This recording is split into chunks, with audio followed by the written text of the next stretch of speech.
It's me. Oh, ta gueule! Qui n'est trop de merde. La présence des militaires en rue, est-ce une bonne ou une mauvaise chose? Est-ce que ça nous rassure ou est-ce que ça nous inquiète davantage? Est-ce que ça réduit ou renforce la peur? Telles sont les questions que nous allons aborder dans cette vidéo. C'est parti!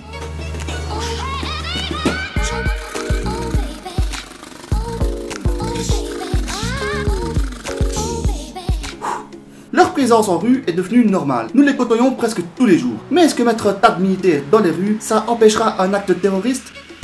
Si une personne veut se faire exploser en rue, elle le fera. C'est clair, c'est évident, ils ne sauraient rien faire. C'est sûr que les militaires, pendant leur patrouille, regardent s'ils trouvent quelque chose de suspect. Ils savent dire s'il y a quelque chose d'anormal ou non, juste en regardant le regard et l'attitude d'une personne. Ça, c'est l'expérience du terrain qui le veut, et c'est un atout majeur. Mais personne ne saurait vraiment voir si cela va arriver, si quelqu'un va se faire exploser. À moins que le kamikaze prévienne avant. Wow, regardez-moi, je vais me faire exploser!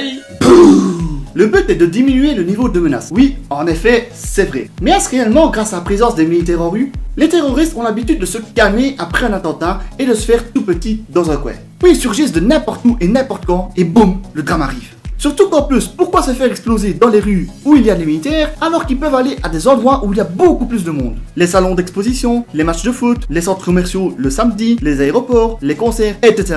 La liste est longue, hein. Les policiers ne sont ni armés ni préparés pour le terrorisme. Tandis que les militaires, oui, ça c'est sûr. Donc oui, on pourrait être rassuré sur ce point de vue-là, car ils sont entraînés pour la protection et la défense. Ils ont un entraînement intense et l'expérience du terrain sont un atout que les policiers n'ont pas et qu'ils peuvent mettre à profit pour notre sécurité. Vous imaginez en plus, il y en a qui reviennent de missions, de très longues missions, et on les met en rue à se balader à rien faire au lieu de les laisser tranquillement auprès de leur famille. N'oublions pas que c'est des êtres humains et qu'ils ont un cœur, il faut les respecter. Et en plus de tout ça, ça coûte énormément d'argent. Vous imaginez tout l'argent qu'on met là-dedans? C'est de l'argent qui ne va pas dans les services publics, dans l'éducation, etc. Nous avons besoin de cet argent pour cela, et non pour mettre des gens dans la rue et les laisser se balader toute la journée sans rien faire. Pour ma part, je trouve cela angoissant. Ça ne me rassure pas du tout de les voir en rue, au contraire, ça m'effraie encore plus, ça me fait peur.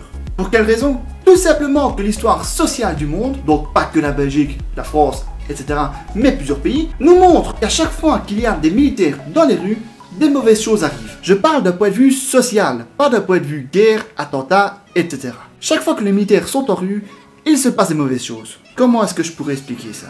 En gros, si je résume fortement, et je dis bien fortement, le fait de mettre plus de force de l'ordre en rue permet au pouvoir mis en place, c'est-à-dire le gouvernement, les politiques, etc., de faire plus facilement passer des choses et de contrôler plus facilement les citoyens, que les citoyens soient plus soumis. Je sais, dit comme ça, on pourrait dire que je vois loin, mais c'est la réalité. Toute histoire sociale du passé s'est déroulée ainsi. Les dirigeants se servent des forces de l'ordre pour mieux contrôler le peuple. Et après, bien sûr, c'est celui-ci qui en pâtit. Croyez-moi, bientôt, si on fait un pet de travers, on se fera arrêter. On ne bouge plus, vous avez fait un pet dangereux. Non mais sérieusement, je sais que ce que je dis pourrait paraître extrémiste ou du genre, mais c'est ce qui s'est vraiment passé avant. Et comme on dit, l'histoire se répète toujours. Enfin bref, pour terminer cette vidéo, je vais dire ceci.